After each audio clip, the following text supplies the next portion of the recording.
Good evening, Somers, and welcome to Somers Town Board regular meeting of November 14th, 2019. And if you would please join me and stand for the Pledge of Allegiance. I pledge allegiance to the flag of the United States of America and to the republic for which it stands, one nation, under God, indivisible, liberty and justice for all. Thank you, and be seated.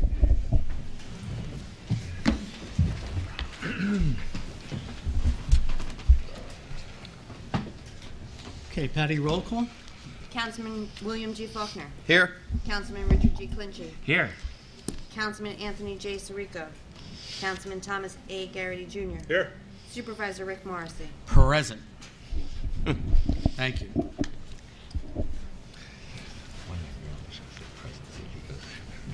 Okay, our first order of business this evening is public comment. First off, I'd like to thank the many people that have come out, well, all year round for public comment, to share your concerns regarding anything that goes on in the town. This is a board that wants to hear about things in the community. This is a good way for us to hear about them. What has happened over the last number of meetings, it has come to my attention that some people have not had an opportunity to speak at public comment. They couldn't invest that amount of time, so they've left without being able to come up and speak at public comment. So what we're going to initiate is the 3-minute limitation on your public comment. And I would ask the town clerk to keep that clock for us.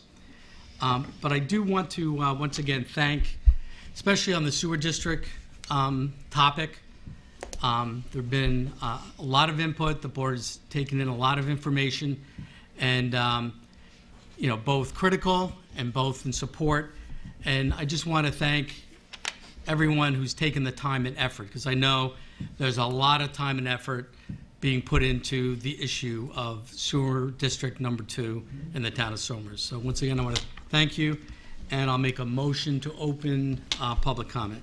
Second. All in favor? Aye. So moved. Anyone here for public comment? Yes, ma'am. Yeah.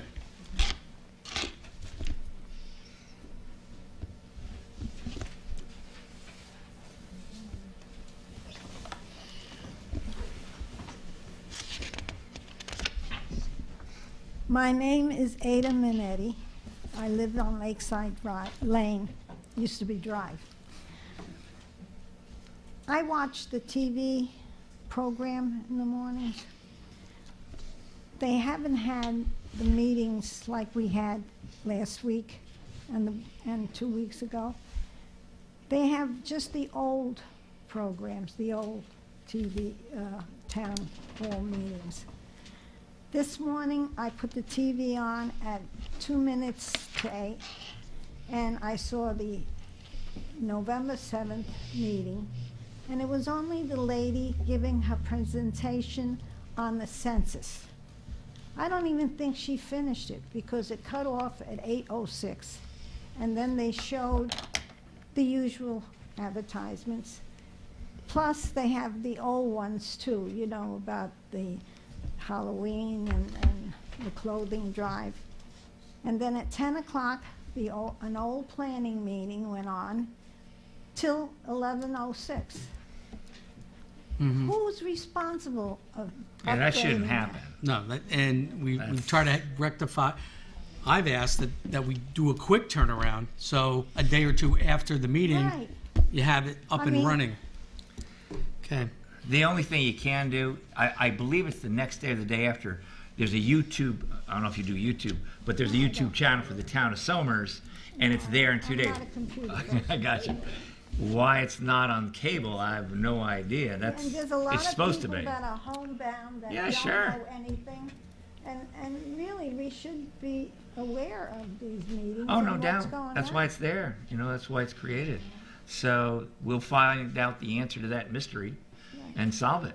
And I still feel that 118 and 202 and Lake Road and Purdy's and Amawalk, the town roads or city roads, whatever they are not our responsibility only.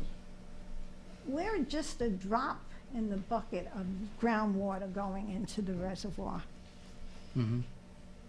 I mean, you talk about funding and getting grants, but really it should come from the state or the city and the town, whoever's partially responsible. Not, you say the septics, but the septics haven't been the real problem. It's one, I mean, I'm right above 202. Where does that snow go and sand? And push it into the reservoir. The town isn't pushing it.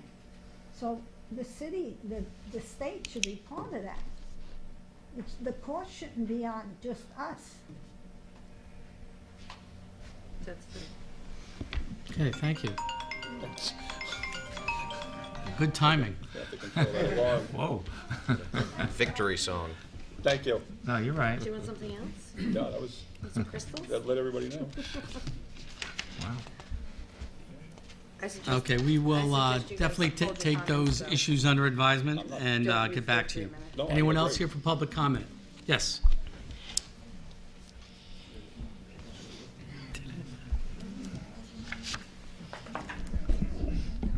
Good evening, Linda Luciano, 10 Walker Drive. I will be real short tonight, I promise. At least I hope. Okay. So talking about Channel 20, it has not run the October meetings, and it hasn't run November 7th. I have been watching for weeks, and when Ada brought it up, absolutely not. It has not been on there. So something is, I mean, people are pissed. Because I've actually gotten phone calls and emails. How come it's not on the town TV? I have no idea. But I've made it a point to be watching Channel 20 all day. Like, just put the TV on, and it's not running. So I don't know if that's on purpose or by accident, but somebody's not doing their job. So I just wanted to let you know. And you have Cablevision, right? Yeah, Cablevision, yep. Television and Comcast. All that's been running is the zoning board meetings and the planning board meetings. So oddly enough, last night, one of the planning board meetings was on. Mr. Barbagallo was there, and he was giving them an update on the sewer district, and he was explaining to them, you know, what's been going on, and that someone who owns 3 parcels only gets 1 vote. And the planning board asked, why is that? And one board member said, that's unconstitutional, which is how we feel. I don't know what law that says that only 1 person can vote. You know, I've not been able to find anything, but all I know is that if people don't get to vote on their properties, it's going to be a legal issue after the fact. There are at least 16 residents that I know of that own more than 1 home within Shenorock and Lake Lincolndale. So if they're not going to be able to vote on that second piece of property, it's going to be an issue. You know, We're if just it's on the gonna follow deed, state law, it's on the so deed. Whatever is It's state public law comment is time. fine. I- I'm sorry. 3 minutes. A planning board member also asked Mr. Barbagallo if a deed has parents and children on the deed, do they all get to vote? And of course, he couldn't answer. He said, yeah, I have no idea. But it's a good point. They also wanted to know who would be monitoring all these owners who will come in to vote. I don't know how that works. I know it's public comment. So, and also, why was the petition done as 1 per household and the vote is very different? So I don't know. Also, Mr. Sirico, I know he's not here tonight. He said last week, if phase 1 gets done and we start to enter phase 2, it's not the way we want it as a board. We don't go forward. He'll not vote on something out of context. But you may not vote for it. He may not vote for it, but the rest of the board may, and it may get passed. So we appreciate him saying it, but you don't know what the future holds. Meanwhile, I know you did vote yes for a map plan report to be sent up to Comptroller's office in September without considering alternative options for the residents, like you are now. So how can we believe what may be done in the future if it wasn't done right in September? Not to mention that the report had errors and misconceptions in it. In my opinion, we should not be voting on a total project of $63 million. If the vote goes through, the town can start phase 2 without any funding in place. And last week it was mentioned that it would be in the revised report that would only be able to be done for $16 million. So who are the residents who will be getting sewer for $16 million? I would assume that would be laid out in the report as well. And I know according to the comptroller's website, you do not have to get approval to continue the project without having any funding. And that would mean we would be paying a lot more. Without any funding, Shinnecock's average would be $2,600 and Lake Lincolndale would be $3,800. If you go to buy a house, you don't just sign the contract without knowing Linda, how much you are that's time. paying for it. That's time. Okay? you. Thanks So for your comment. let me just finish my sentence. Just one sentence. There are people here One that sentence, would if it's like one their 3 sentence. minutes. No. Okay, I'll finish up later. Thank you. Thank you. Okay. I'm gonna let it pass. Just, we can respond to that issue about the vote. I mean, that's been vetted, and we've, 209E of town law says it right there. Multiple owners get one vote. okay. Very easy to find.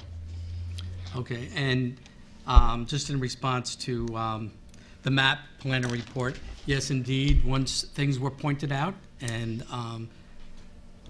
I'll say it again, we appreciate and listen to your criticism and your comments.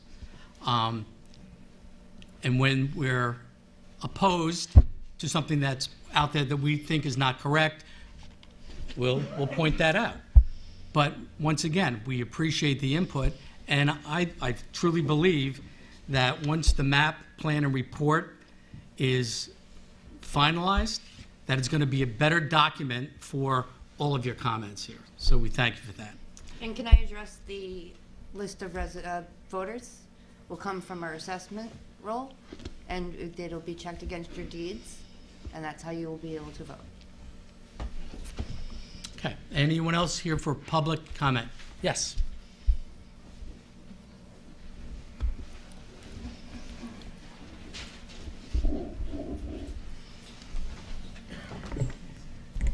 Thank you for the thank you. I appreciate that. I just wanted to... Please, just for the record. Oh, I'm sorry, Lisa Healy, 7 Magnolia Drive, Lake Lincolndale. Now you can start. Thank you for the thank you. I just wanted to speak briefly, addressing the septic cause of issues to the lake versus stormwater runoff, and kind of the switch in the narrative from the Lake Lincolndale Property Owners Association. In 2 published articles, one in an announcement to the residents of Lake Lincolndale on Facebook in God Bless Lake Lincolndale, Mike O'Keefe posted an article explaining what was going on with our algae bloom. This was prior to us being closed for the last part of the summer, the last month. In it, he said the main reason that we were suffering such a significant bloom was from stormwater runoff. At the very end of that article, he did say that people should take care of their septics.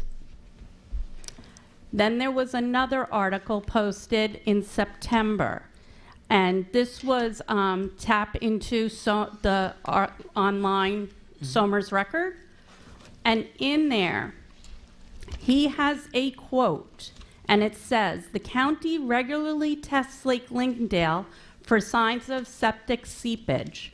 The good news is that E. coli bacteria levels are currently so negligible that they are not even on the map," O'Keefe said. Not until the town board started receiving opposition and vigorous opposition did the LLPOA change their stance on septic versus stormwater runoff. So I just like that. And now that one person spoke about their water being tainted by their septic, now it's like the whole neighborhood has bad water. I've had my water tested. I don't have that. I've lived there 20 years. I've never had an issue with my water other than mineral buildup on my faucets. So, and my dishwasher.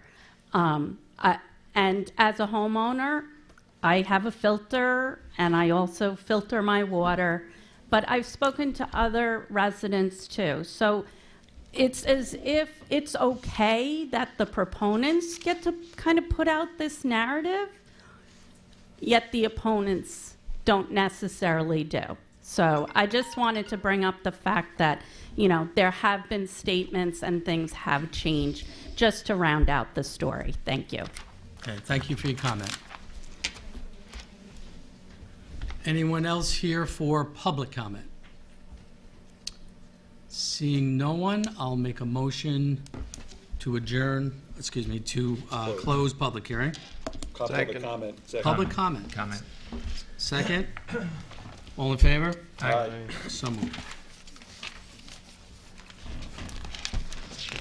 All right, moving ahead. Department reports.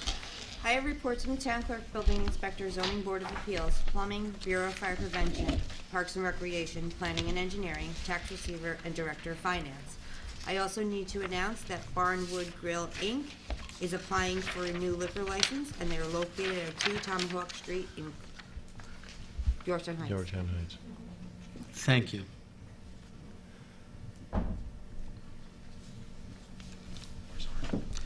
Okay, moving right along. Under Town Board, number 1 would be a presentation of a proclamation to Arnie Guyot, who was retiring from the Highway Department. Unfortunately, Arnie was not able to make it here this evening, but we will schedule him to come in so the Town Board can present him with a proclamation. I think his last day is Friday, is it? So we want to wish Arnie Godspeed on his retirement, and knowing Arnie, he's just going to be moving on to, you know, some other interest that he has. So we will pick up that proclamation presentation at another meeting. Number 2 is our 2018 audit discussion, and Mr. Schaefer from O'Connor Davies is with us this evening. Take it away. Thank you. Honorable Supervisor, members of the Town Board. My name is Jeff Shaver. I'm a partner with PKF O'Connor Davies. Happy to be here to present the audit results for the... Yeah, a little closer. Is that a little better? Happy to present the results of the audit for the year end December 31st, 2018. I see you have the audited financial statements in front of you. It is a 90-page document. We don't have time tonight to go through every page. You got 3 minutes. So I'm just going to hit a couple of the highlights in here. We'll start on the second page, which is the independent auditor's report. And this is what's referred to as an unmodified opinion. And that's also referred to as a clean opinion. That's the most favorable opinion that the town can receive. What that means is that the numbers in the audited financial statements are fairly stated. From that, I'll dive right into some of the meat of the audit, the general fund, which, if you're following along, would be on page 60 and 61. This is the general fund comparative schedule of revenues, expenditures, and changes in fund balance, budget, and actual. This is a 4-column presentation with 2018 results on page 60 and 2017 results on page 61.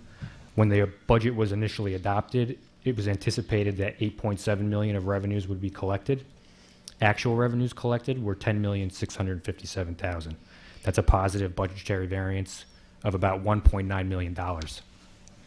The expenditure side of the budget called for $8.9 million. Actual expenditures for the year were $8,572,000. That is a positive variance of $371,000. When the budget was initially crafted, it was anticipated that $400,000 of the fund balance would be used to balance the budget. Because you've generated the budgetary surplus that I just mentioned, the difference between the two ended up being an increase to fund balance, and that's $747,000 after a $1.1 million amendment to transfer additional funds to the capital projects fund. Some of the areas where you achieved those budgetary surpluses were in real property taxes as property tax collections increased, and interest and penalties on property taxes also were greater than budget.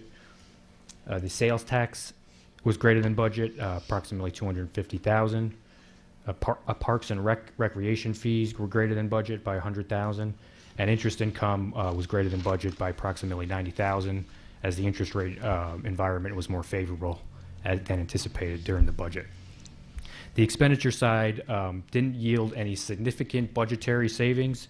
You just have minor variances achieved throughout the budget. Nothing that's nothing that sticks out or is worthy to mention individually.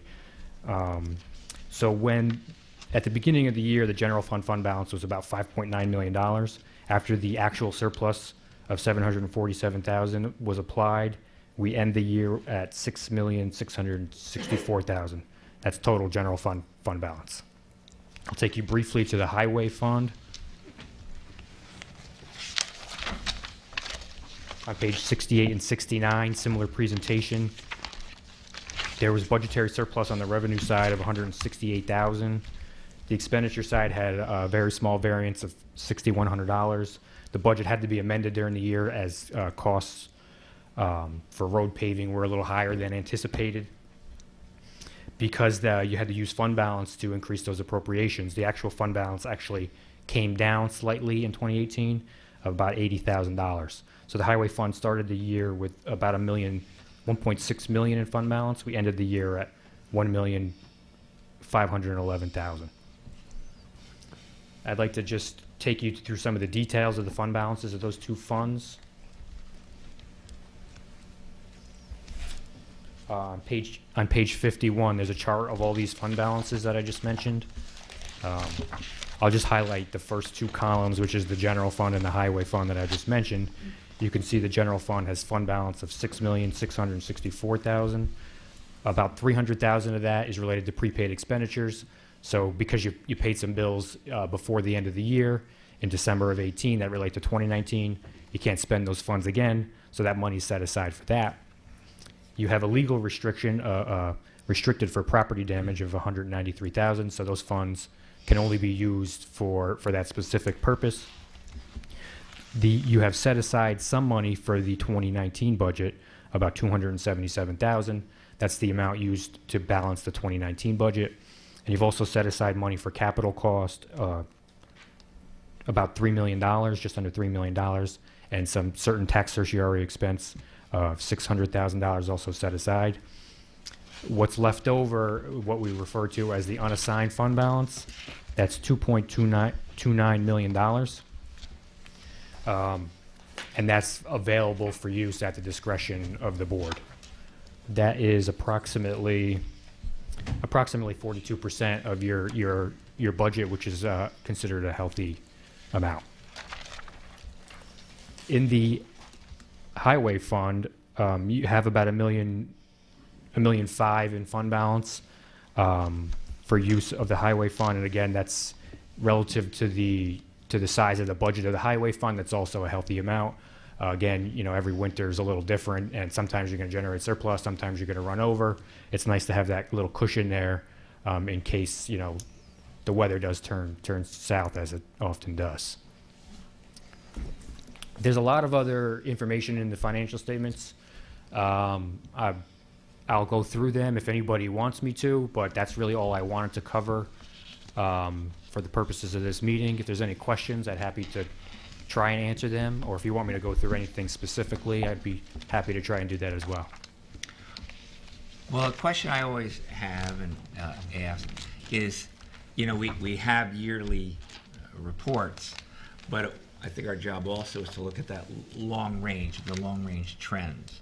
Is there anything in there that's troubling in terms of our financial liabilities going forward that are increasing at a rate that may, sort of like the national debt, where the interest on the national debt gobbles up a higher percentage of the budget each year?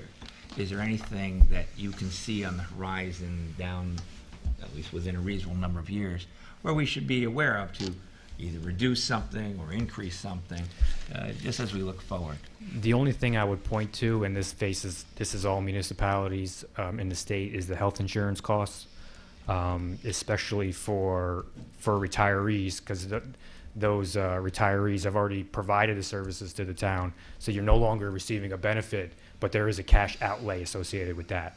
And the health insurance rate increases have been faster than inflation, higher than your 2% tax cap. So it's something to keep in mind going in the future, how those costs trend and how much of your budget is being absorbed by those health insurance costs. In the past, we've been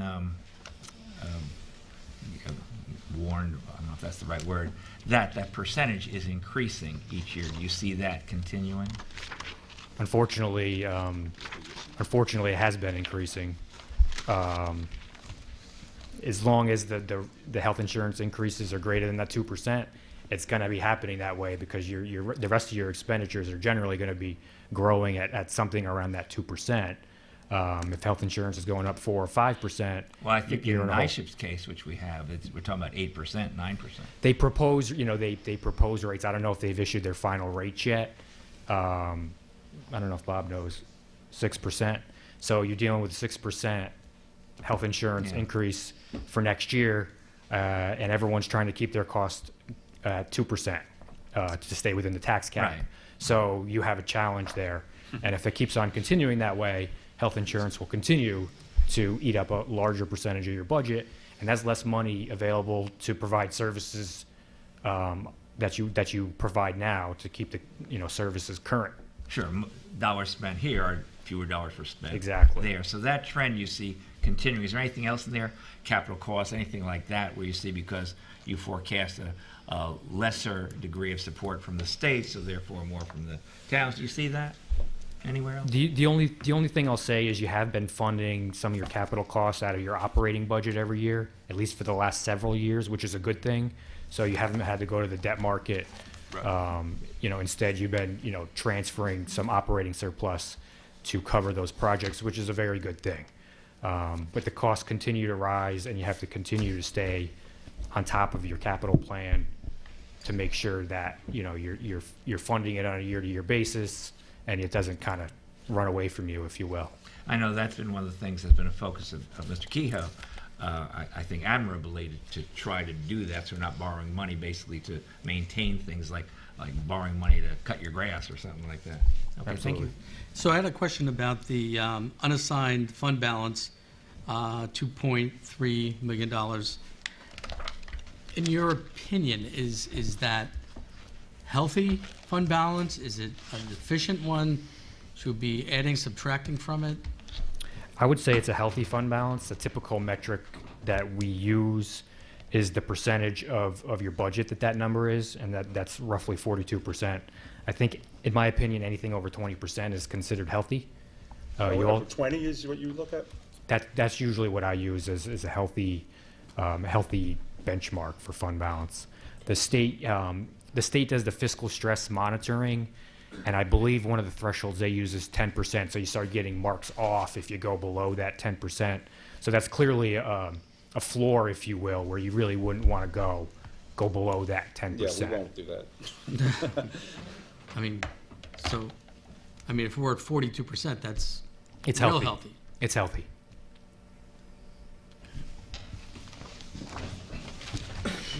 Any other questions, gentlemen? Okay, We're in good shape. we thank you. Thank you. Appreciate your time. Thanks. We appreciate your time, too. Thank you. This is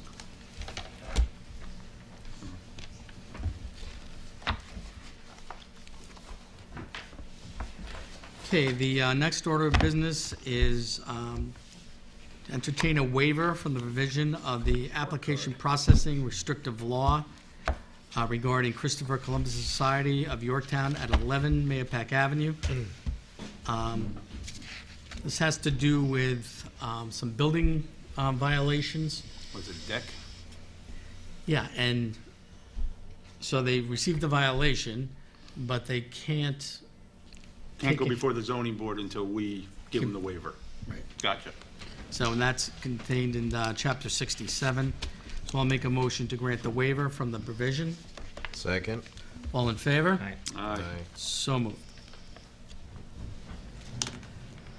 Okay, something we've been working long and hard on over the last couple of months is the 2020 budget. And number A is to set the 2020 salaries for elected officials. So, let's proceed to do so. Rich. Okay, so what's in the budget for the town board is I gave them an increase, I think it's 2%. Is Bob here? Oh, Bob took off. Congratulations. Yeah, we are. I think No, we've agreed that. We've agreed. That we're not gonna take any raise. no. I think we took one last year and we didn't take one for 5 or 6 years before that, but I think 2 and 12 years. we do this for the love. Yeah, well, I We do do this for all the love that we get. That's why we do. I think all of us, when you get elected, you don't realize that actually there is a pay. I know, I was surprised, so, no, I don't think that's necessary. We can put the money. No, you're different. You're different. Don't worry, we're not saying, yeah, no. Oh, no. The Ford board You got a members. family and everything like that. Sorry. Okay, well, just to comment on that, because I give you a raise every year, so I don't have to hear it that I don't give you a raise. It takes all the fun out of it, but. Yeah, so, But yeah, so take that, put that back to the 12,612. Yes, please. okay, so your current salary, 12,612. I propose a 2% increase of 12,864, and It goes to $300. there you go. We're saying no. You're saying no. Denied. Okay, so my published salary for 2019 was $109,233. Gave myself a 0 increase. So I am fine with that. I'm not so sure. I think for, I don't necessarily. There's full time and there's part time, and for the full time folks like the supervisor, I think that should be considered to stay on pace. But I'm not going to hold up the process for it. And I'm going to recuse myself from discussion about the salary. Okay. Superintendent of Highways. That's a $122,000 salary.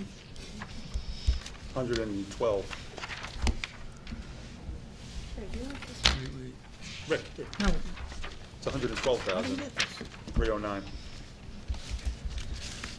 oh, okay, yeah, I'm thinking about a budget item. Okay, so, our superintendent of highways, keeping at the same salary that the current highway superintendent is at, which is $112,306. I think everybody knows that 309, Tommy excuse me. Cheverini is retiring, and Nick DeVito was Elected. elected as the new highway superintendent. Right. So, well, we welcome Nick and thank Tom Cheverini for all the years of keeping us safe out there Yes. on our roads.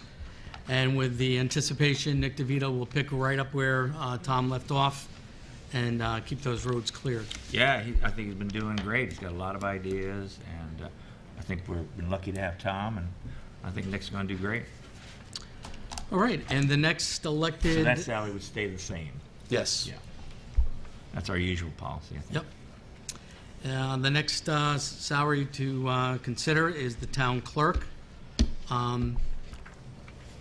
suggesting a 2020 salary of $85,764. Worth every penny.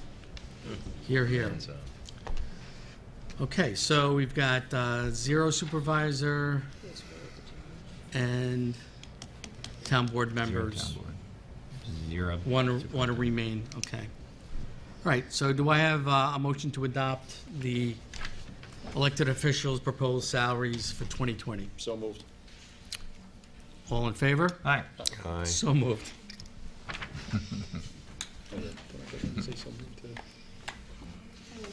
Give me the second.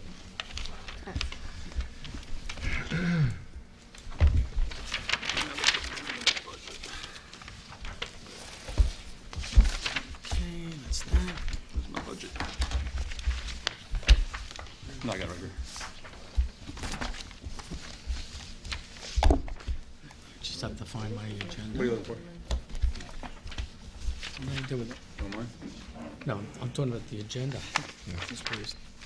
All right, so our next order of business now is our discussion of our Somers, well, no, we want to... No, we gotta do B and C first. Yeah, B, C. Okay. Yeah, I must have put it in the book. 2020 tentative budget. And we haven't changed that tentative budget. Okay, so we are going to have discussion on B and C on the agenda. So the 2020 tentative budget, we're going to adopt as the 2020 preliminary budget. We've had some discussions regarding, it's interesting, one of the public comments this evening was on stormwater runoff and the condition of our roads. So the discussion that the board has talked about is the fact that we've gotten reports from our highway superintendent and deputy that while they're preparing for paving, while we're preparing for paving, they're running across deteriorated storm drains and stormwater conduits. So for us to get roads paved, we have to prepare those roads for being paved. That means curbing and replacement of broken pipes. So with that in mind, we've come to the determination where we want to add a road maintainer position to the highway department.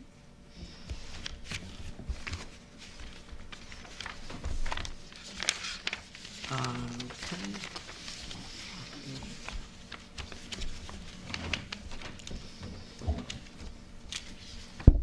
So if the board is in agreement with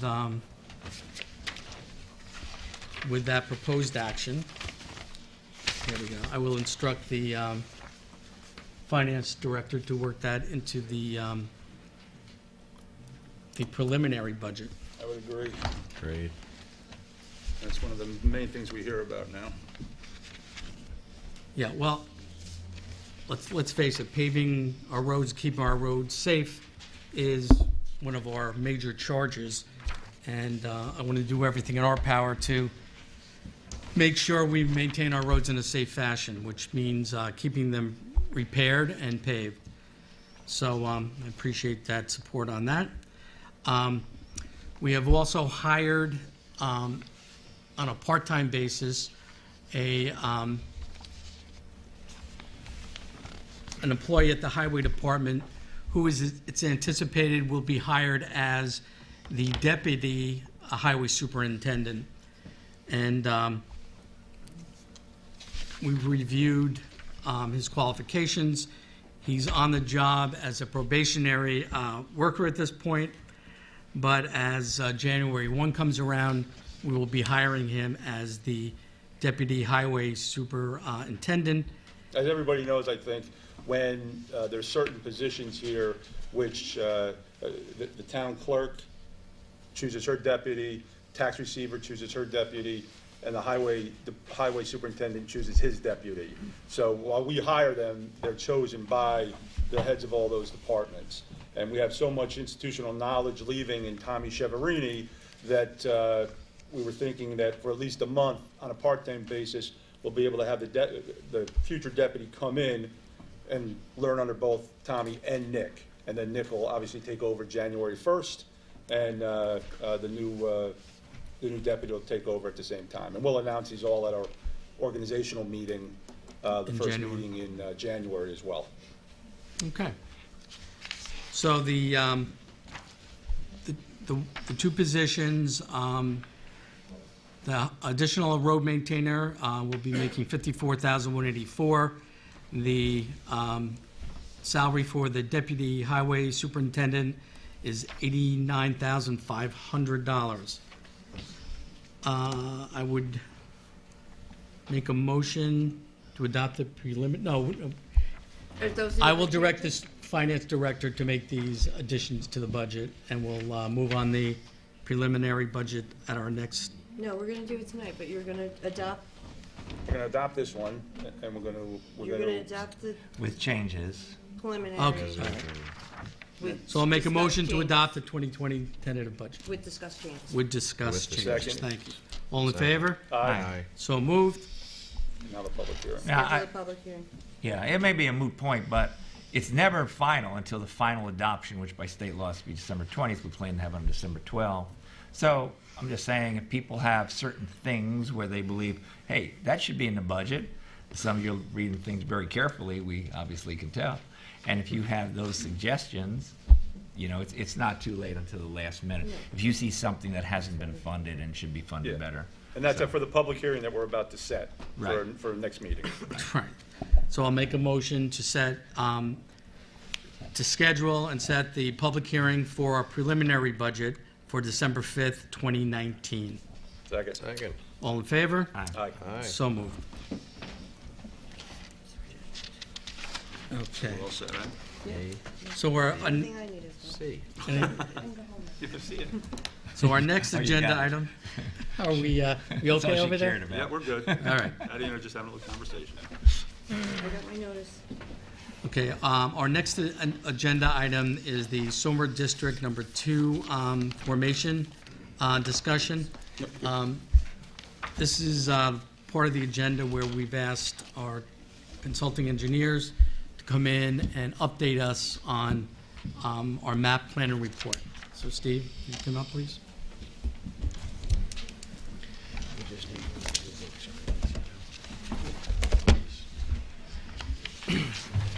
Good afternoon, or good evening, everyone. Thanks, Steve.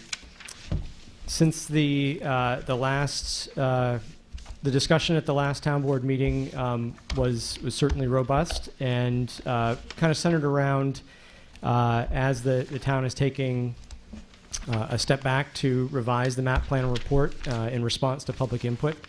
One of the key issues that has come up from the public was around how the financing costs that the town will incur for the district should be allocated to the parcels.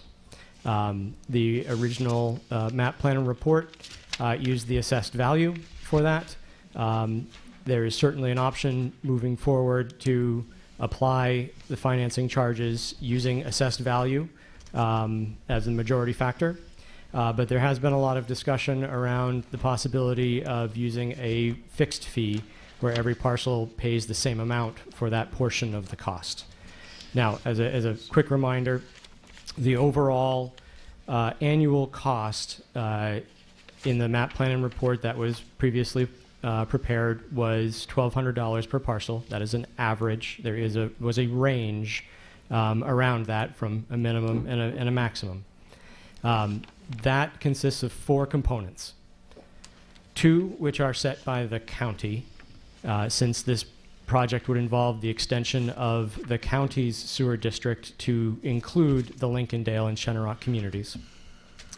And those 2 components are essentially the capital recovery cost or the buy-in fee for these parcels to join the county sewer district, and the county assesses that using the assessed value of the parcel in accordance with the rules of their district. That's also the way that they apply their O&M fee. There's a cost to treat the wastewater that's sent to that treatment plant, and the county assesses that O&M fee to all parcels in the district using an assessed value basis there as well. Right, and I think it's fair to say that is the approach we took when we first went to set up this map plan and report. But, you know, having heard from, you know, the community that, you know, they wanted some other matrix that is fair. Sure. So certainly we took that up, our attorney took it up with the Controller's Office, and with their guidance and input and the concerns that were mentioned here, we came up with some other alternatives. Correct. So the other two components of that are the town's operation and maintenance of its sewer district. That was originally proposed as a flat fee, so all parcels pay the same. And this last component is for that financing that the town does, or the district incurs for the construction of the sewers. How should that portion be allocated to the parcels? There's a number of different ways that that can be done, and we looked at many of them. The first is to use the assessed value for consistency with the way the county was doing it or does it in their district. That was the original proposal. Upon guidance from, the Controller's Office, that can still be a majority factor, but they've advised us not to use that as the only factor for the assessment of those costs. So that could be used as, that could be one way this could be applied. There are other ways that you can try to divide that cost. You could do it, and some other districts have done it based on road frontage. Others have done it based on number of bedrooms. Others have done it based on square footage of homes. Or as a flat fee where every parcel pays the same amount. These are all ways that that financing can be distributed amongst the parcels. We also looked at whether putting flow meters at the homes to measure water usage would be a feasible way to do that. It's certainly a technically feasible way, but it was our opinion that it does add capital cost to the project, and in function would end up with a very flat distribution of costs amongst the parcels at the end of the day anyway, and therefore why incur that cost if you're going to end up with a structure that's very similar to a flat fee anyway. So you might as well avoid that cost and complexity and go straight to a flat fee of the same cost per parcel. Can I just ask you a question? I just want to know what you think about that. There are people who have said, some people have water meters there in Shannon Rock. Would that be, is that an alternative way? If you're paying for the water in, are you paying for the waste out, and is that something? Yeah, the additional cost would be to add that same type of flow metering to those that aren't in the Amwalk Shannon Rock Water District, namely the Lake Lincolndale community, where there aren't flow meters right now. So yes, the water They meters. have to be done the same for the whole district, right? It would have to be done the same You can't across the separate district. that out. You would want it to be fair, certainly, between the two neighborhoods and assessing the cost in the same way. And the reason why you end up very similar to a flat rate structure is you need to make sure that you are going to have the revenue coming in to meet your debt obligation. And therefore, in other communities where flow rate has been used, it's usually an inclined block rate structure, and that minimum block is a fairly significant amount of use. So usually that's done where you have a mixture of residential and commercial uses, and you want those commercial uses to pay a correspondingly higher fee because they're generating that much more wastewater than your residential usage, which is a little bit more of a narrower range of how much water is used and therefore how much wastewater is generated. Right, but in that scenario, if, let's say it's 200 gallons a day, and that house is only using 75, they're still paying for 200? That's usually, a block rate structure says you pay, a certain amount up to so many gallons per day of usage, yes. And that's how the revenue gets generated? That's how for- you're sure that you're going to be able to pay your debt obligation. So So even if you went away for 3 months, it would still be the same. You'd have to still pay get that. Because amount. there's Because you have to typically- make sure you can pay the costs. Typically, there's a So that the minimum district can live. usage. Yes. Okay. So the two key, the two options that we think are most viable here are the use of a flat fee, where each parcel pays the same amount regardless of their assessed value, their number of bedrooms, their lot size. Everyone pays the same amount to be connected to the sewer to pay for the debt obligation. That has the advantage of being very simple. It's very easy to explain. It's very easy for people to understand.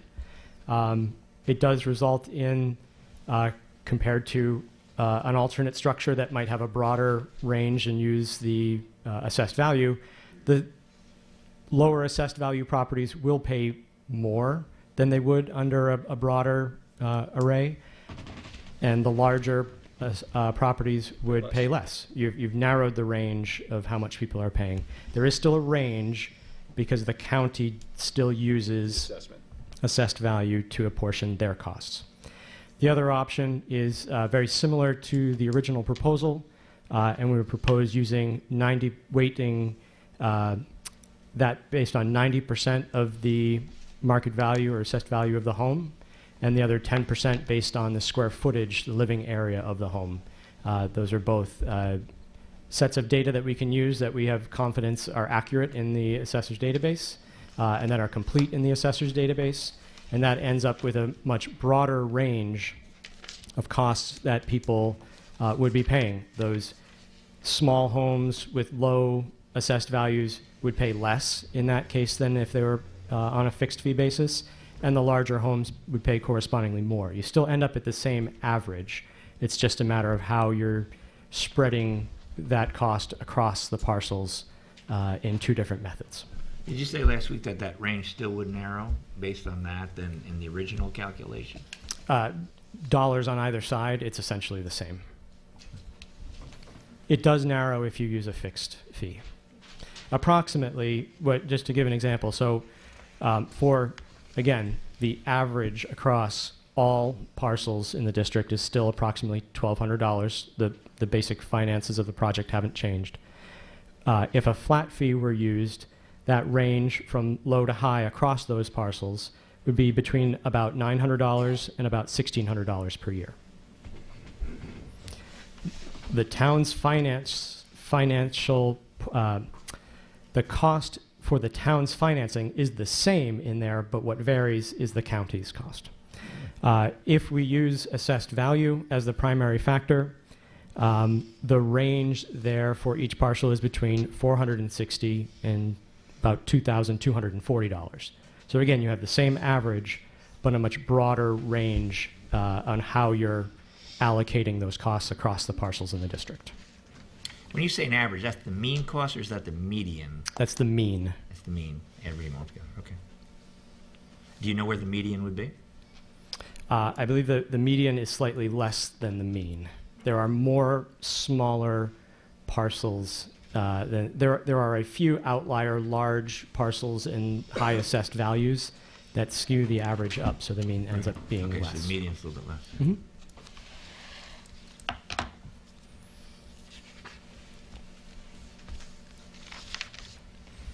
So from our perspective, certainly public input and the input of the board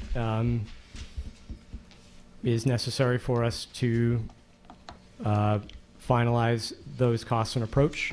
In addition with the rest of the changes to the map plan and report to make that an updated document that can be distributed and reviewed by the board and by the public. Roland, you have experience in these matters. Is there, I'm not asking for your personal opinion, but in how have other places done this? What has there been sort of a consensus among districts that have adopted this? Of what tends, or does it really just vary? I've seen it Roland, done, just pull the mic a little closer. I've seen it done mostly on an assessed value basis. I've seen it done on a flat fee basis. Actually, where I live, they did a $10 million water project, and the 360 homes all pay a flat fee. So that is a real option. The leading case that the state comptroller keeps pointing us to is the way it was done in that case was 90% assessed value, 10% water meter readings for those who had water meters, and for those who did not, frontage along the roads. Oh, so you could use different criteria. You can use, I don't know what that model looks like, but that was another option. Huh? So you wouldn't necessarily incur the cost of metering Yeah. for those Right. in Lincolndale, but you can use that type of a formula. That happens to be the leading case that did it that way. What's the rationale behind road frontage as a factor? I don't know. I would Just think it indicates it's just, assessed value.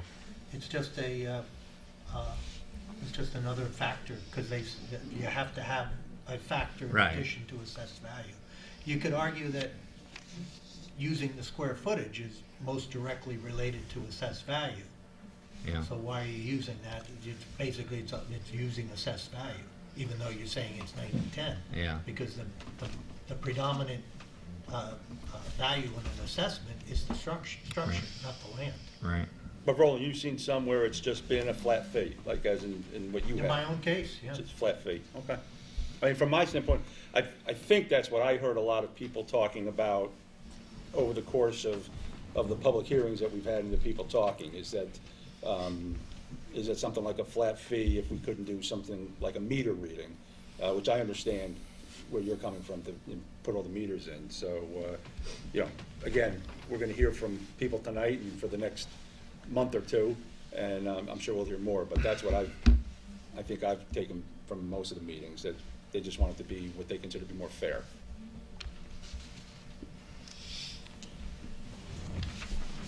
Right, so, But there'll be some who'll be against it. We can't win. Well, right. I mean, of course, Every golf shot helps somebody and hurts fair is somebody. somewhat in the eyes of the holder, and you can argue either one of them as being more fair, so yeah, no doubt. Well, okay, here- so, I mean, in my mind, at this point, we're down to one or two options. Yes. Yeah. I think when you get into road frontage and that, the mix of all that, it's just, Yep. getting your head around that is gonna be tough. Okay. All right, any questions that the board has, or? Okay. Are there any other unresolved issues that you've been working on? So, okay, So, I wouldn't say that there are any unresolved issues. I think the extent of our changes have been to add additional detail in response to public comment, where what homeowner responsibilities are in the program, how the project will be phased, the financing plan. All of those have been expanded in the revised report that we have as an internal draft within our organization, in response to the comments that we have heard. The basic premise of the project has not changed. There is still a phase 1 and a phase 2 to the project, and still using the DEP's $10 million allocation to Somers to fund phase 1 improvements is still the key aspect of the proposed project. So, Steve, I've had some questions from people in phase 2. Will they be, they'll whatever formula we come up with, that'll be there, be it a flat fee, what have you. But do they then have to pay for connection from the road to the house? And my understanding of the formula is that, no, the sewer district will be picking that, and that has been factored in for the total of both communities. That's correct. The overall project cost includes the cost of connecting the parcels in phases 1 and 2. So, as the construction cost that's incurred as part of the project includes the connection of the homes. That's not proposed to be a individual homeowner responsibility to pay out of pocket. That's part of the broader district expense. Okay, but I think we've been through this. Once it gets to the house, then the plumbing would be the Yeah, it's responsibility. a valid question, and certainly a point that I think needs to be clarified. The intent of the design intent of the project is there should be one pipe leaving the house and going to the septic tank and then to the absorption field. We know, and I should back up, and the project cost anticipates connecting to that pipe that is already existing and leaving the house, and in the vast majority of cases, no change to the homeowner's plumbing will be necessary to pick that up. Yes, sometimes that's in the back of the house. We can certainly connect to the back of the house, either from the road by going around the back of the house, or by, if adjoining neighbors agree, setting up a sewer main along the back of those parcels and picking everything up that way and then coming out to the street. Those are details that need to be resolved. What a homeowner might be responsible for in that case, or in a different case, and we have heard it during the public comment on this project, are those homeowners that might have a separate gray water system. Then you have 2 pipes leaving the house. There might need to be some replumbing done to have 1 pipe leaving the house and to connect to that.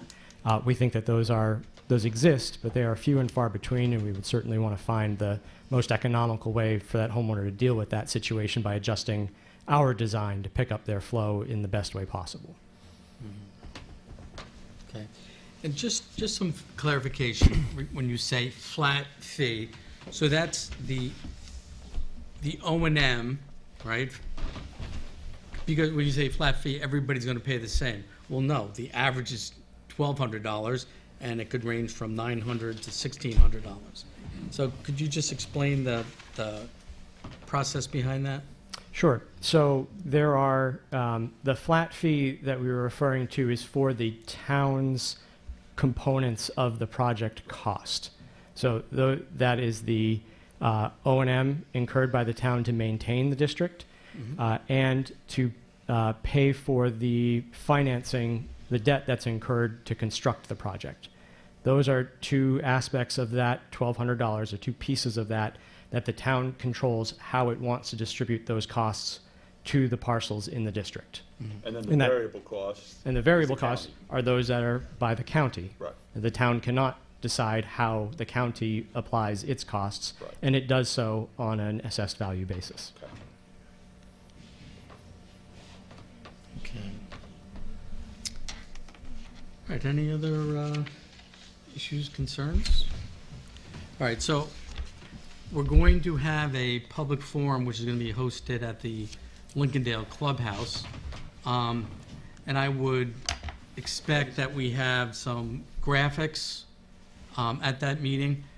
I'm kind of likening that forum to things that the utilities do, where maybe you have some boards and you and your staff will be there to answer questions. It's really not this type of forum. I mean, you're updating the town board and answering questions that we need answers to. And, you know, we've taken, thankfully, input and made adjustments, and will continue to do so through these public forums. And the fact that, there, you know, the couple of issues we postponed, you know, the vote, and we will have the December 3rd, and then somewhere early in 2020, we'll have another public forum, to once again glean more facts and do some modifications. But,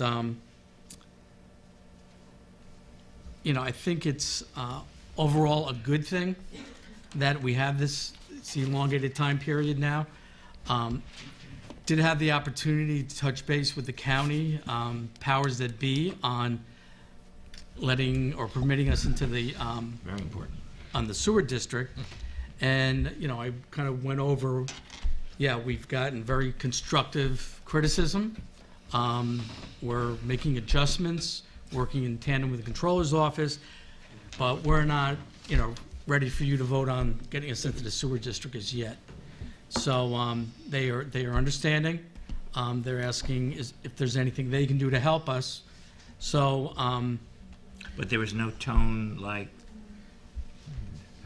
we're not going to extend it. Did you get any negative feedback there? Or did Is that a you? tone? no, well, this was after an election, so everybody is in a pretty good mood.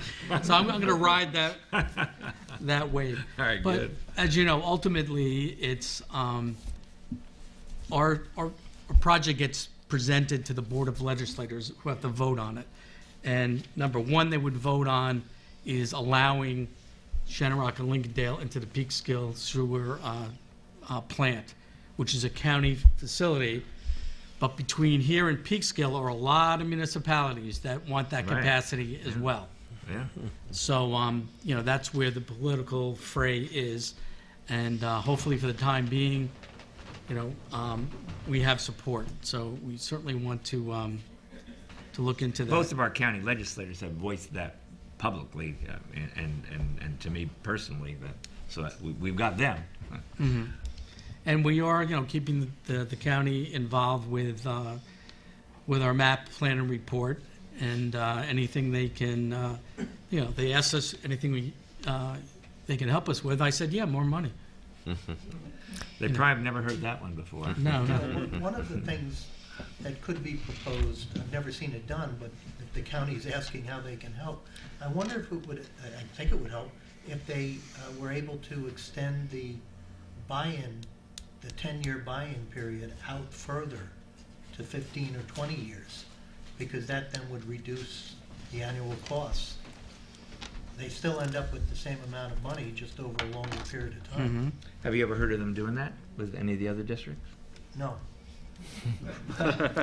But maybe nobody Hey, we could be the asked. first. Yeah, nobody. You could be. They're asking if Hey, they well- can help. Yeah, Well, that's a good idea. They've never accepted Lincolndale and Chenarock sewer connections either. Yeah, right. We're Before. breaking new ground. By Good all idea. means, I will, Yeah. I mean, that's an easy financial ease up, leaving the burden. Okay, extend buy-in. So it's currently at 10. 10 years? 10.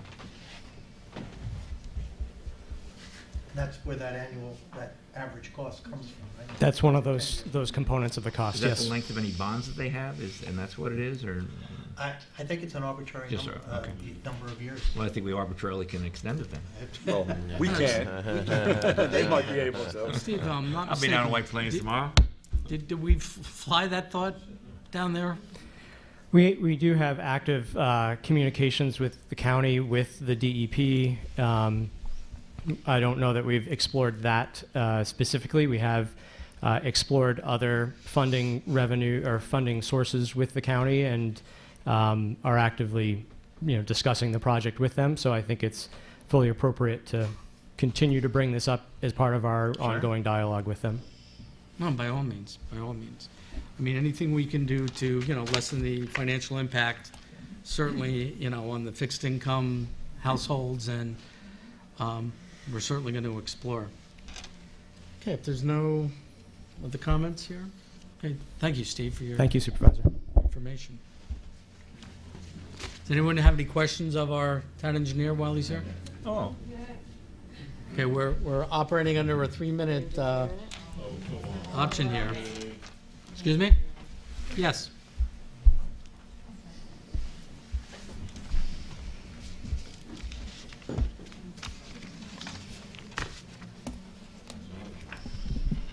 Does the 3 minutes include their answers? Because I don't think it should.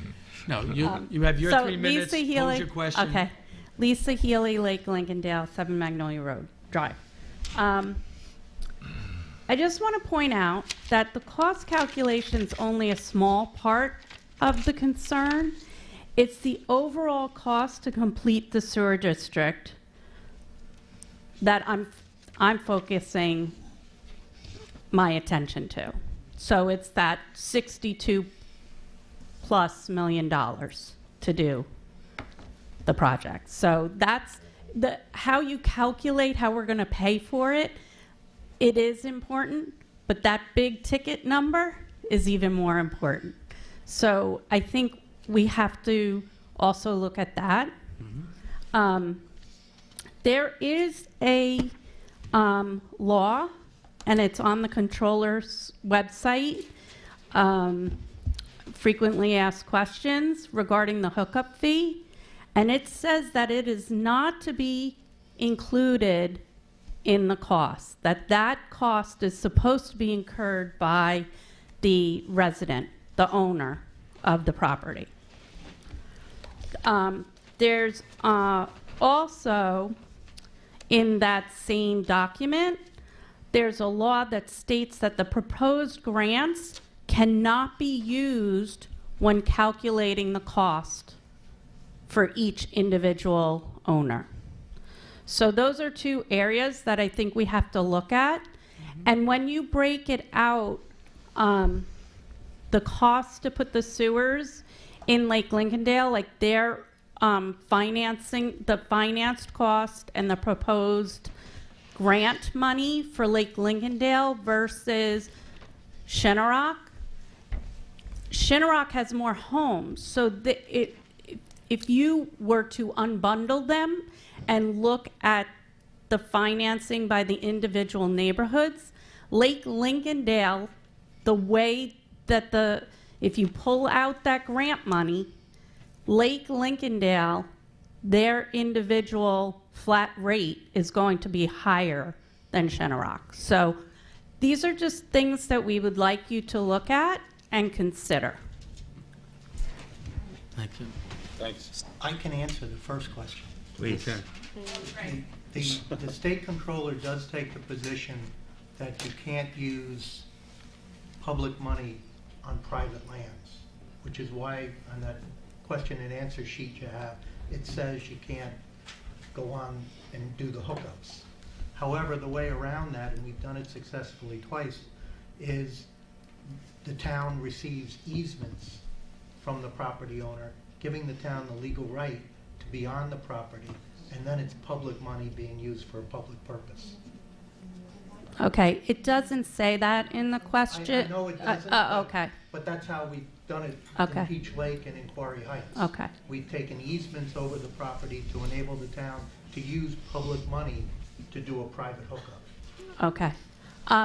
And I just thought of another question. I missed it in my notes. The 90-10 breakdown, that's primarily I think I got the answer, is because there's that existing situation where they did 90% assessed value and then 10% meter.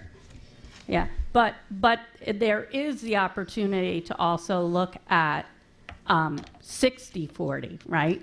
I mean, and I understand that part of the way we're looking at this is it's going to cost X, Y, and Z to do this, so we need to set up the cost so that people can pay for it. And so going at 90% may get you there faster. Thank you. Yeah. What I'm going to Good point. suggest is that you have a conversation with the engineers offline, which we have done. And if that makes our project even better, then so be it. Thank you. Thank you. Anyone else here with a question? Yes.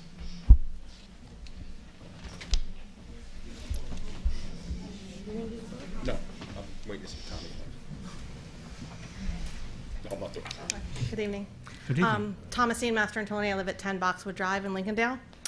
I had two questions. I had one, now I have two.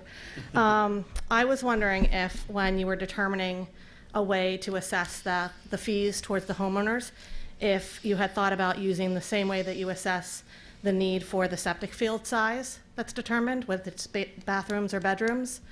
It's the same service that's being provided, whether it's through a septic system or through a sewage system. I would think that you could use the same way of determining the size needed or the cost needed. So just something to consider, not to muddy the waters, but it seems a little more fair because it's what we're already using to determine our service. And my second question was that easement thing that you just mentioned. So would every single homeowner have to agree to give that easement in order to get the money? Yes. Okay, so then that becomes public land?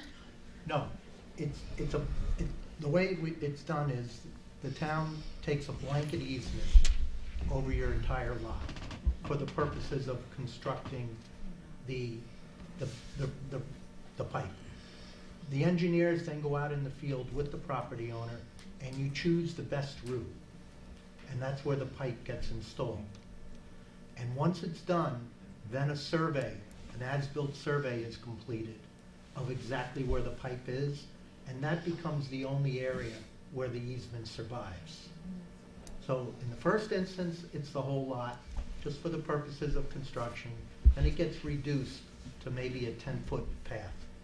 And then going That becomes a forward, is the permanent town continued responsibility for that pipe that's underground Yep. forever? Yeah, and if there's a grinder pump, the town is responsible for replacing that as well. That's the pump for gravity? Yep. Okay. Okay, thank you. Thanks for your input. Okay. Oh. Sure. Oh, questions, get into. One question at a time. The many of these comments, we'll take back and consider. I did want to, we'll consider them all, but some we'll be able to respond to more quickly than others. In terms of the bedroom count, because of the age of many of the homes, we don't feel that there is a complete or full data set to use, so we don't have bedroom count for the town assessor does not have a bedroom count for every parcel in the district. So to avoid having to go around and count bedrooms to fill in those gaps in the data, that's why we weren't using that, because we don't have that information for all. Many of the septics predate current health department rules, so there isn't that information to be able to be used, but it was certainly something that we considered for exactly the reason that you proposed. Thanks. First this lady, then yourself. Christiana Dondal from Lake Lincolndale. I have a question. Is the sewer... Could you just, Oh. yeah, thanks. Is the sewer line already in the ground from here to Peekskill, or does that still have to be built? I think it's My understanding is when the preserve went in, they made provisions for Shenorock and Lincolndale to be connected to the existing pipe that goes to Peekskill. But there's a pipe that goes along Route 6 to Peekskill. Oh, okay. I thought that still we had were- to be And that's done. that's another reason why this is, dare I use the term, affordable.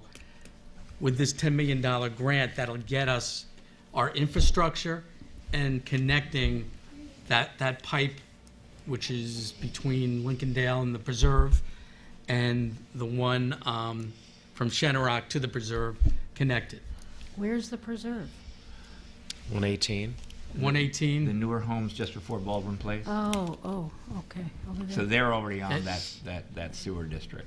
This is to connect up to then into that sewer pipe, and then down to Peekskill to the treatment plant. Oh, okay. Now, I have another question. If the sewers are brought up to your house, you're gonna have to dig up your yard, right? I Yeah. mean, That's what I was just saying. who's gonna pay to fix that all up afterwards? Okay, that is, yeah, that's been asked and answered. Your answer property is- be restored to pre-construction at no cost to you. Oh, okay. All right. Can a homeowner refuse to be hooked up to the sewer? Not after the vote. That's a real, Guys, can we have one conversation? that's a real question. In my experience, before the outside agencies give the money that they're being asked to give to fund this, they will request from the town an agreement stating that everyone will be hooked up. So there won't be outliers. If you're in the district, you're expected to be hooked up. That's how the district then works. People don't hook up. It's Well, they hard can to just run the bypass district. my house. You know, they can just bypass my Yeah. house. Flush somewhere else. Okay. Thank you, ma'am. Thank you. Yes.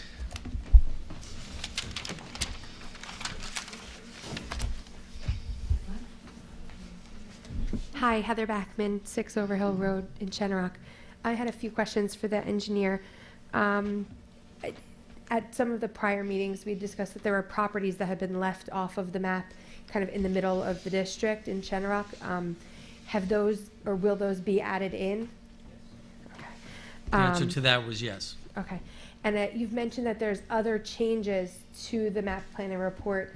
Are those changes also going to include additional columns, let's say, to the map plan and report for the phase one to delineate their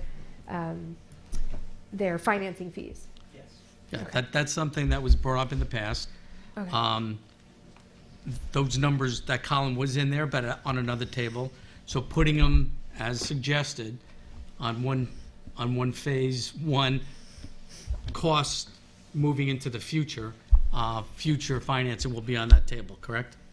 Great. And then I think you'd mentioned also there were some clarifications on homeowner responsibilities and things other than those that you mentioned earlier. Are there other changes to the map plan and report that we should know about? Yeah. well, Okay, all right. And then my other thing was I just wanted to say that, I and others that I've spoken with support the flat fee structure. We feel that it is a much more fair way of establishing the costs, and also it has a much smaller range. When you look at, going from 460, I think you said, to 1,600 versus 900 to 2,200, the range is much tighter, and Well, I the think therefore much more the fair. flat fee is the 900 to 1,600. I'm sorry, yes, the 900 to 1,600 rather than 460 to 2,200. That's a huge range. I think Yeah. by tightening the range, it does make it more fair for everybody. Thank you. And the answer is?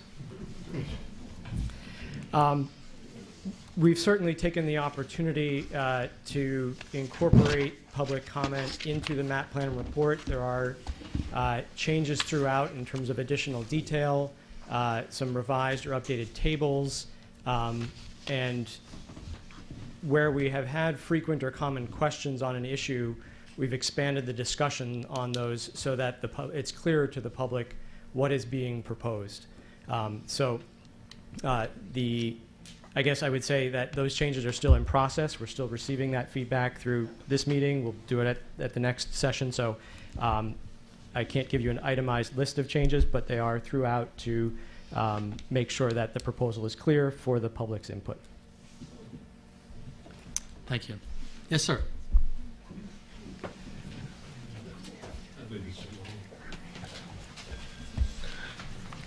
Good evening, Mr. Morrissey, Councilor. Stop laughing already.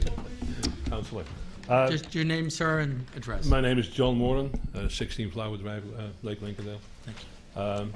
Mr. Morrissey, as you know, yesterday morning I had a meeting with Stephen Roberts of Willard & Current about the Somer Sewer District. First of all, Steve, congratulations with your baby. I mean, I appreciate you took the time out. It's less sleep and taking the time to meet with me is really appreciated. Sadly, you were not there, Mr. Morrissey. Would have been nice if you were there too. But anyway, I believe Steve and I had a positive, productive, and effective meeting, and I honestly hope that some of the things discussed will be used, but also shared with other residents. Out of your comment, I understand that you did a lot of that in your new presentation, so I appreciate it. Thank you very much. Often misinformation or incomplete information results into miscommunication. Last week, I disagreed about the way that $10 million was to be released to the town of Somers. The councillor responded that based upon his experience, funds will be dispersed to Somers in stages. The information I received from the county representative stated the opposite. After my meeting with Stephen, I contacted the county representative asking for a clarification. Although a direct answer was avoided, it appears that funds likely will be released in stages. For that, I owe the councillor, Mr. Barone, and the board my apologies, so I give you my apologies for that one. Appreciate it. I hope you accept it too. Don't worry. Supervisor Morrissey, council members, your actions and hard work to bring sewer to Lake Lincolndale and Shenrock is very much appreciated. It is a necessity. Not only sewer, but also drinking water. Give me a little bit more time than 3 minutes. So please allow me to make a few suggestions for your consideration. One I called subsidy. There are a handful of residents who are unable to pay any surcharge amount whatsoever. I suggest and propose that the Somers Town Board explores the possibility of creating a new, separate and individual structure, if necessary and applicable, that allows these residents to apply for and obtain 100% subsidy on these surcharges, including any potential debt finance. Since it involves only a handful of residents, the amount should not be a real burden for the town. And, just a thought. Second, what I call out-of-the-box thinking, others might call being nuts, so please bear with me. The local environment is important, but sewer and thus also drinking water is important.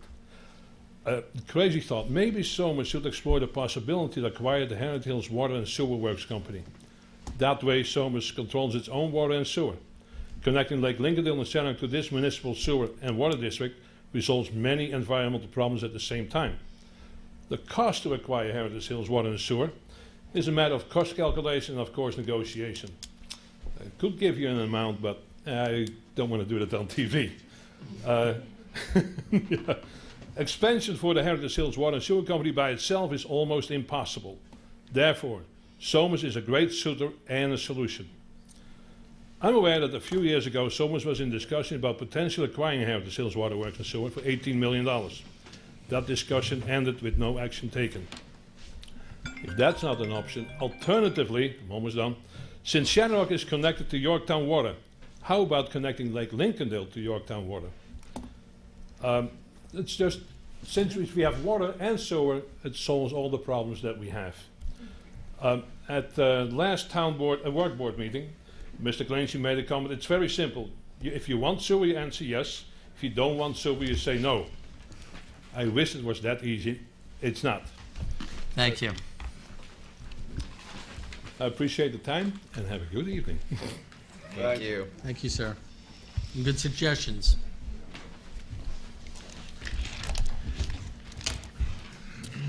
Okay, anyone else we haven't heard from? Yes, sir.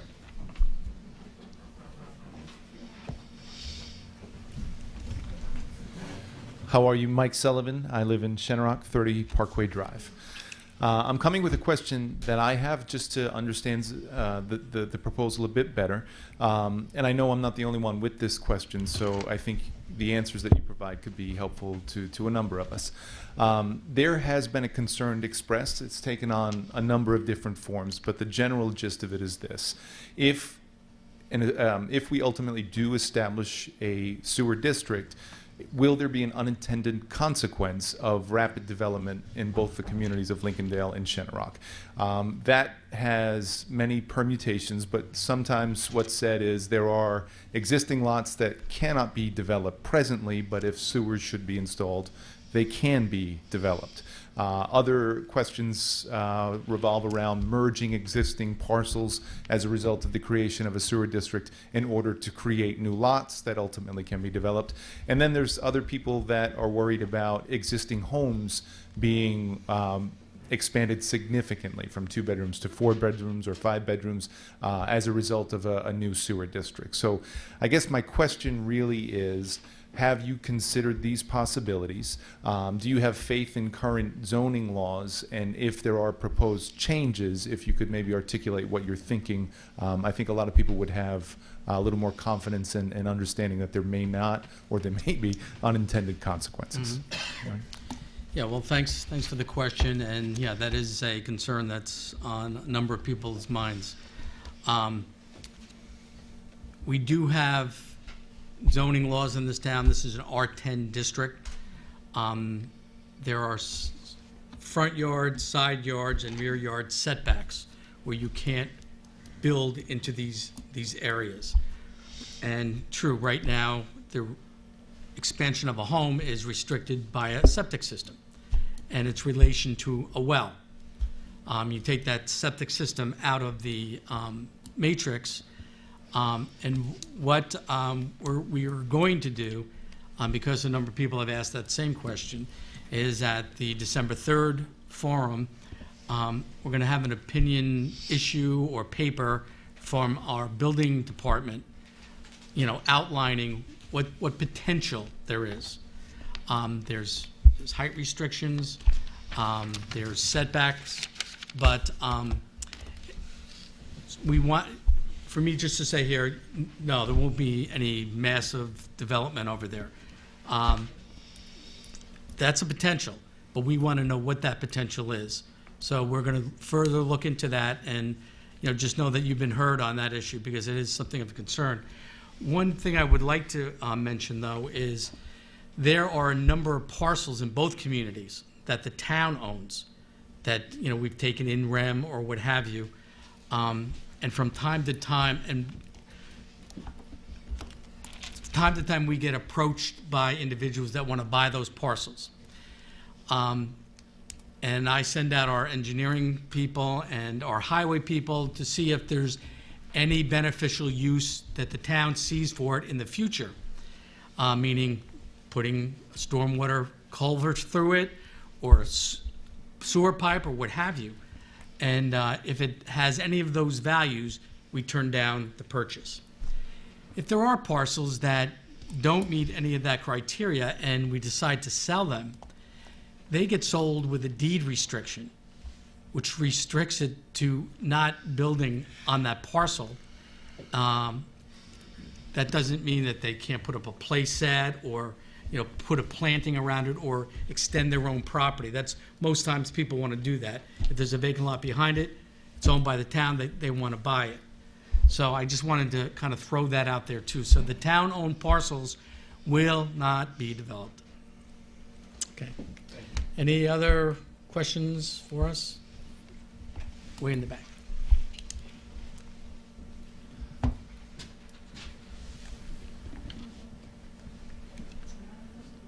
bring it down.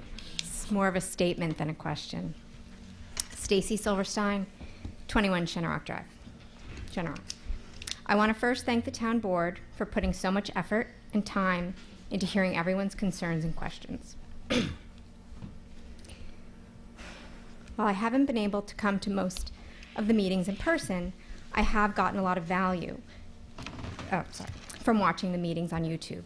I also want to thank everyone who's asking their questions and voicing their concerns, whether at public meetings such as these or in private calls and emails.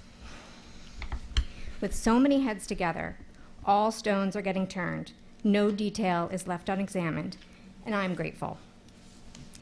To me, a town board that is listening, responding, and willing to revise such an impactful and important public health project is the sign of good government in action. I hope that the end result is a project that more people feel comfortable with and will vote yes for this important step toward modernizing what started as Summer Lake communities back in the 30s. To me, this is about the health and safety of our communities, the physical and financial health and safety of the current and future residents. Sorry, I'm nervous for some reason. Don't be nervous. When we bought our house in Shenorock 10 years ago, we had one toddler. We fell in love with the house, with the neighborhood, and Somers, fortuitously visiting Somers on the last Saturday of June when Reese Park, celebrating the 4th of July, was bustling with small-town American pride. It seemed out of a movie. We knew when we purchased the house that while we were happy with the living space, someday the small bedroom space and one bath would become too tight. Over the years, we've watched young families move out of Shenorock because they outgrew their homes and couldn't see staying and building, couldn't get around their septic tank number of bedroom limit, had no space to build because of their leach fields and small lot size. We sometimes wondered, is Shenorock a starter house neighborhood for young families and you had to move on? We hoped not. When it was our time to make a decision about whether to stay or go, we went looking to see the options, and we just couldn't fathom or reason leaving Shenorock. It is an affordable neighborhood in a town with great schools and decent taxes, and we have made a home for ourselves and our 2 kids in this town and in this neighborhood. We decided to stay. We went through the zoning board process with our architect, knowing we dare not increase our number of bedrooms. We were approved, and last year spent 6 months living in a small portion of our small house while we added a 2nd floor. It's a huge investment. We had no interest in overbuilding. We just wanted some more space for the upcoming teenagers in our family. We worked to keep the charm of the house and have it fit into the neighborhood. Even the bus driver watched and commented as our home got a complete overhaul. When I see other houses getting flipped or fixed up in Shenorock, I silently cheer. I am happy for the financial health of the neighborhood. I am happy that there are fewer abandoned houses now than there were 5 years ago. I am happy there are first-time homeowners and others moving We're in. gonna have to stop you, I'm sorry. Yeah. I'm sorry, we're gonna, because if we let you go more than 3 minutes, then everybody's gonna say, we let everybody go She more can than 3 minutes. finish her sentence. So, finish the sentence, so, thank you. I know Shenrock looks a lot different than it did in 1930. Summer bungalows are a time gone by, but so are the septics and dry wells that still exist in our neighborhood. A modern solution is needed for a modern time. Thank you. Thank you very much. Thank you.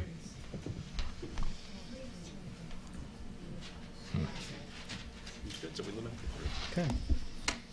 Anyone else for a question to our, Yep. that hasn't spoken before? Linda?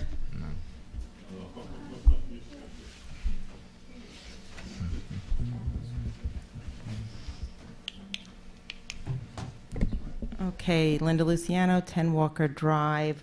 I just want to go back to, and this is probably for Roland, about the voting. So when I listened to the planning board meeting, they said if a deed has parents and children on the deed, everybody would get a vote, correct? Correct. Okay. All right. I know they keep saying about the 1,200 average in your report, but that was with possible funding. So are in the new map plan report, are you still going to be doing the numbers with possible funding? Because you're not supposed to be, according to the comptroller's office. Okay, so that's a question will be answered. Okay. Hookup fees. I did lots of searching on hookup fees, and everybody that I had seen that had sewers done, the hookup fees are not included in the overall debt like it states on the comptroller's website. So I really want to know why the comptroller says it's not included. Other districts, I mean, I've got dozens of districts that say the hookup fees are on the residents, not within the overall sewer district financing charge. So we really need to look into that one. Is the December 3rd meeting going to be televised? Do we know? At Lincolndale Clubhouse? I don't want to get into your 3 minutes. Go ahead. Oh, okay, all right. Oh, okay, so I can just, all right. So you mentioned about the easements on people's properties. They'll have the easement for that line going from the street to their house, but it says that the property owner is supposed to maintain that line. So I don't know what it is. Is it then town, if it's on town property, it's an easement, and the town should be maintaining it, but in the report it says it's the property owners. And a resident who had to leave early actually brought up about there's 204 more potential building lots in Lincolndale, which makes that's 65% more homes to Lincolndale. And there's 129 lots in Shenorock, which would bring it up to 19% more. I know he just wanted to mention that. And Excuse me, what was the Lincolndale number again? yeah, hold on. Lincolndale. Sorry. 204 potential building lots in Lincolndale and 129 Got that. in Thank you. Shenorock. I don't know how accurate that is, but he said he looked into it, so I said I would mention it for him. We will look. And I think, I mean, I have a lot of other things which I can bring up at December 3rd's meeting, so I don't take up time here, so, thank you. Thank you. Thank you. And although we've had our ups and downs here at these public meetings, once again, I want to reiterate the fact that your research, Linda, and bringing it to the attention of the board has only made this a better document. So I thank you for that. Okay, so we'll answer some of the questions. Hookup fees allowed by the Controller's Office.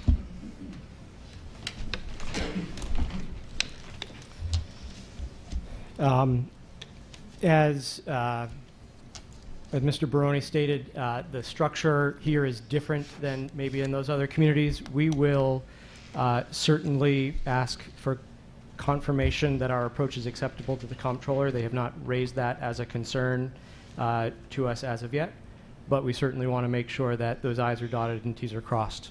So thank you for that. Okay. As well as one of the clarifications in the map plan and report around the ongoing maintenance of the lateral will be clarified in that document as well. Okay, and the question about will the December 3rd, I'll take this one, meeting be televised? I don't believe we'll have it televised. I think this is a informal forum where, you know, community people can just mingle and talk to the engineers.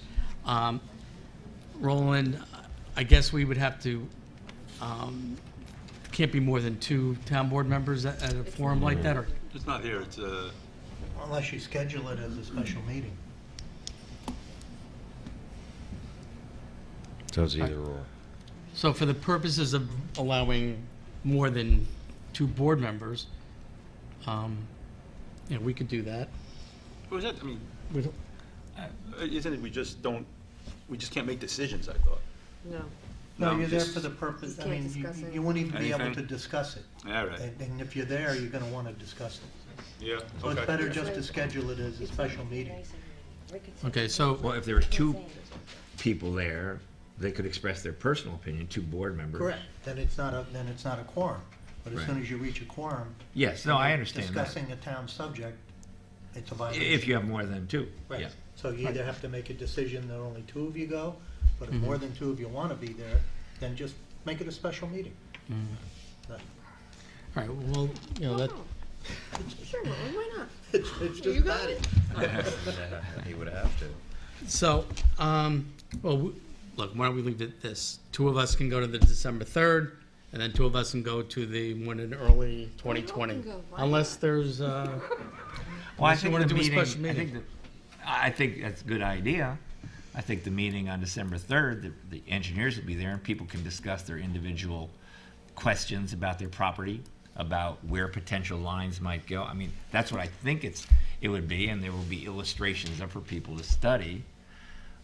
I'm not sure you need a special meeting, but I think it's good to have town Informative board session. members there. Yeah. So I think your idea is Let's pretty just see how good. the first one goes, and we always have the second one. Yeah, I think that's good. okay, but yeah, not to be televised, I'd like But to it's keep. not here. Or it's not No, here. I know, but we've been places and we've taken our camera Take with it. us. Take So- it, take it, and then play it later. It wouldn't be live, yeah. Okay, so moving on, I have a couple of add-ons to the agenda this evening. Oh, we got, Are we done? Joe wants to start. Oh, we have 2? Oh, we have 2. Can I approach the board and give them each a map? Yeah.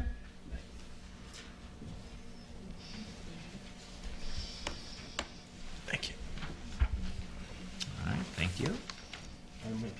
Yeah, I got it. We didn't even start the 3 minutes yet, Joe. How about that? Thank you. Okay. All right.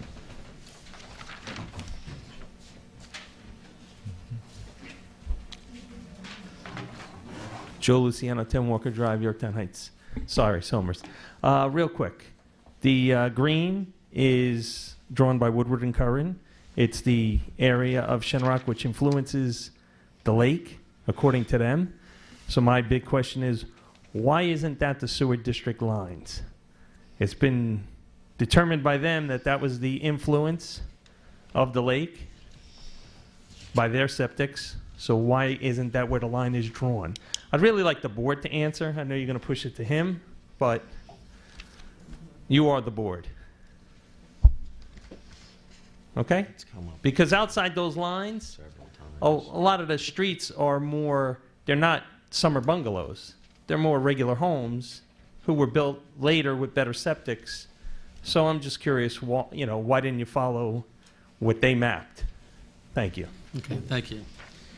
Well, as one member of the board, I'll answer that this project is a sewer project to serve the concerns about failing septic systems, groundwater pollution, and not necessarily to protect solely the lake. protecting the lake is certainly a side benefit of this, but the district as drawn is to serve the entire lake community, not just to protect the lake itself. That is my concern. Ma'am?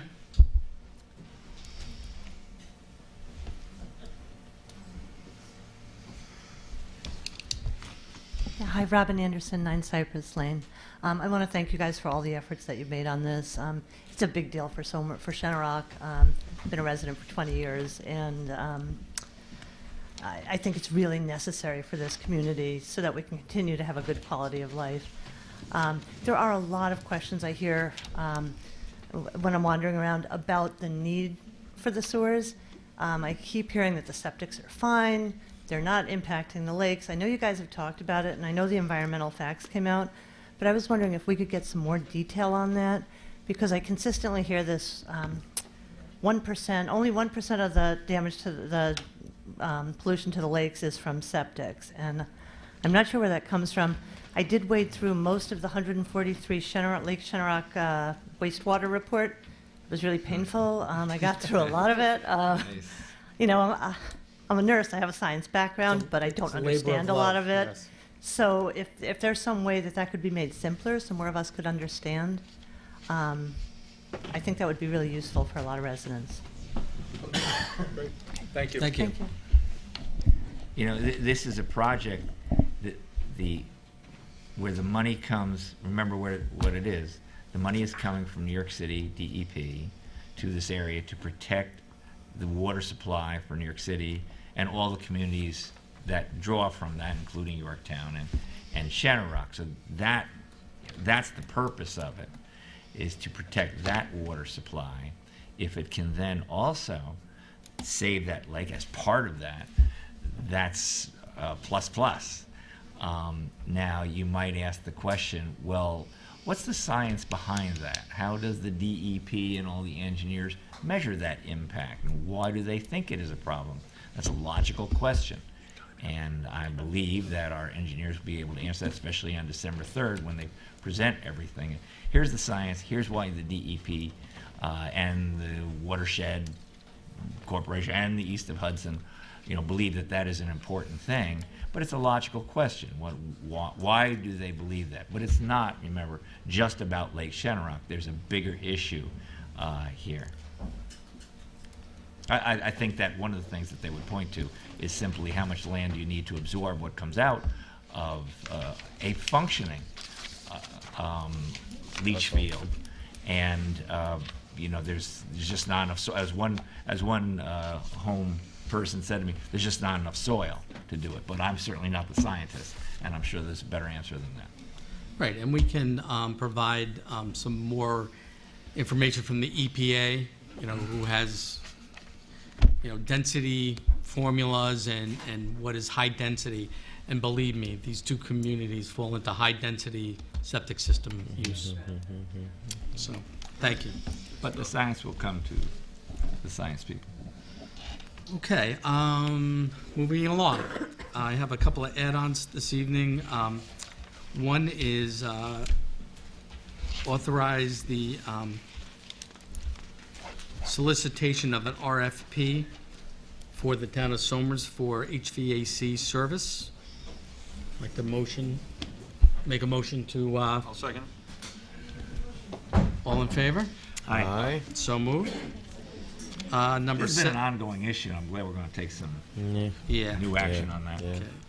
Number 7 is a motion to reject the electric vehicle charging station bid and to resolicit the bid. Do I have a second? Second.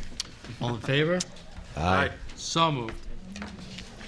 Number 8 I want to add on to is to authorize the supervisor to execute an application for an urban and community forestry grant program. Yes. Is that a second? Yes. All in favor? No, this is a good thing. Aye. So moved. Okay. So I'll tell you, we've heard from numerous interested residents of the town of Somers, and I would behoove them to take a look at all our board vacancies, our community affordable housing, our partisan prevention, environment and energy committee. I would think a lot of the input that was given tonight by those individuals would be great partners with the town moving forward. I'd like to authorize the reappointment of Ms. Kate O'Keefe to the Somers Assessment Board of Review to a 5-year term ending September 30th, 2024. Second. All in favor? Aye. So moved. Come on. Momentum. And then number 4, authorize the appointment of Mr. Michael Dunbar, probationary, to the full-time assistant building inspector position, retroactive to October 19th, with a start date no later than November 18th, at an annual salary of grade 7A, step 2 of the CSEA schedule, contingent upon the successful results of a physical, drug test, reference background check, and driver's license checks per memo dated November 8th from Thomas Tuma, building inspector. Second. All in favor? Aye. Aye. So moved. We now have a full complement in our building department. Okay, our consensus agenda. Pretty straightforward. Except for now we have one. Yeah, I want to make an edit to 3A, and that's the application to reserve temporary use of the Somers Townhouse Green from Dennis Crilly for display of a temporary illuminated nativity scene. The original application had December 1st. We're changing that to December 8th through January 6th. And that is because that's when our tree lighting and photos with Santa will be held here at the townhouse. So we'll make that edit. And Did we hear anything? That was done. That was done. Oh, was it? Okay. Okay, so I'd like to make a motion to approve consensus items 1 through 4. Second. All in favor? Aye. So moved. Okay, which brings us to the most, The most something. We're not. either it's the most challenging or it's the most interesting part of our town board meeting, is our community announcements. Would you like to do the honors? Speed read? Come on, give it a run through. It's fun. Don't add lib. All right, so join the 2020 census team. He's a natural. Be a census taker. You can apply online at 2020census.gov jobs, and they have great pay, flexible hours, weekly pay, paid training, and more information at 1-855-JOB-2020. That'll be on the town website. And don't forget, this Saturday is the last day for the Town of Somers bulk refuse drop-off at the Somers Sanitation Center. So it's one flat fee, whatever you can fit into your truck or your car, and there's 2 different prices for those. So it goes tomorrow, 7 a.m. to 4 p.m., and Saturday, the last day, 7 a.m. to 12 p.m. The Somers Education Foundation is having an autumn wine tasting, and that'll be on Wednesday, 11/20, from 7:30 to 10:30. Information is at www.sefny.org. It's $50 in advance, $55 at the door. It's at Traditions at 118 on Old Tomahawk Street in Granite Springs. All purchases will go to teachers and students in the Somers Central School District. St. Luke's is having a church holiday bazaar on Saturday, 11/23, November 23rd, from 10 a.m. to 4 p.m. Hundreds of Christmas decorations and gifts. St. Luke's Episcopal Church on Route 100. The Samaritan's Purse, that really cool thing, Operation Shoebox. Wow, Operation that's Christmas Child. descriptive. I'm rushing. I'm sorry. It's a Could be pack an Eunice. Operation Christmas Child shoebox. Do not put a Christmas child into the shoebox. It is a shoebox that will go to a child at Christmas. Shoeboxes will be collected Monday, November 18th, to Monday, November 25th. So only a week. The Affirmation Presbyterian Church at 1 Primrose Street. That's at the junctions of 100 and 139. It's a small church. Drop-off hours will be available And there's a website here, but it's long, you won't remember it. There's a phone number, 643-6983. This will be on the town website, of course. And finally, the first annual Turkey Trot, the Somers Track and Field Booster Club. I guess it's a fundraiser on Thanksgiving morning, Thursday, 11/28. It's at 8 a.m. There's a 5K timed trail race. I'm sure a lot of the past runners from Somers, which has a long and storied tradition. At 8 a.m. is a 5K timed trail race. 9 a.m. is a 1 mile fun race over Somers High School's scenic cross-country course. Registration's at www.runsignup.com, and it's open through 11/26, though there is same-day registration from 7 o'clock to 7:30 that morning for those who are early risers on Thanksgiving. And those are the announcements, my friends. Thank you. Well done. Wow. Thank you so I think much. you just broke a record. And That's the rest of the story. I didn't want Patty mad at me, so I did my best. shall we make a motion to make Councilman Clinch our No, I vote no. Okay, well. Okay, I sincerely thank you for that. Our next regular scheduled meeting will be our work session on December 5th, which will follow our public forum meeting, which will be held December 3rd, 7:30 to 9:30 at the Lincolndale Clubhouse. For those in those two communities, we ask you to come out, ask your questions. We always looking for that question that we haven't been asked yet. That would answering it would benefit more people. So please avail yourself of that meeting. So I'll entertain a motion Well, to actually, we adjourn. want to wish everybody a very happy Thanksgiving.